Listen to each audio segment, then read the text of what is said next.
así. ¿Por qué se hace así? Porque que no están separados así, ¿eh? Luego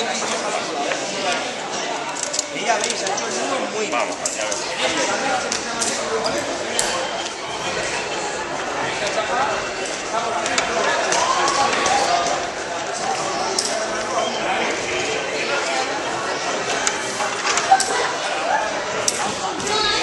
tienes a las 10 y 3:30.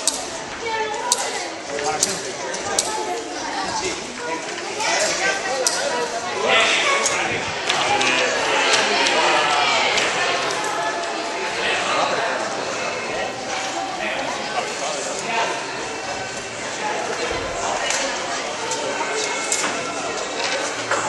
¿Cómo te llamabas? Se cae, bloquea. Vamos a ver el escalador. Con las dos manos, pero coordinado.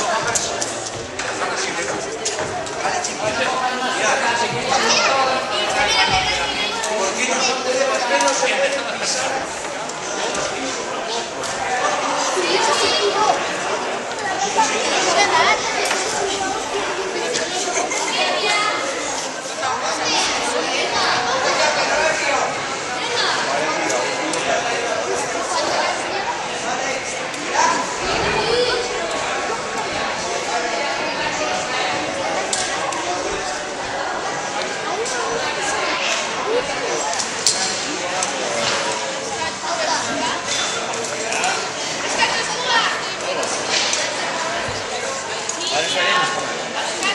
Está bien, ¿no?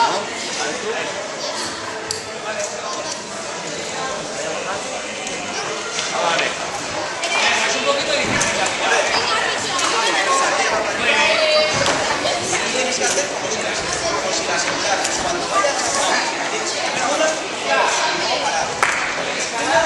Mira, enseguida va a chapar. Como ha dicho Javier, la última vez. Vale, aquí lo que va a chapar, dale cuerda 1 y 2. Es un poquito borrado. Y ahora mirando No está porque mal. es mucho mejor. Venga, opa, a la altura del pecho. Siempre la cuerda de arriba. Muy bien. Dale cuerda, dale cuerda.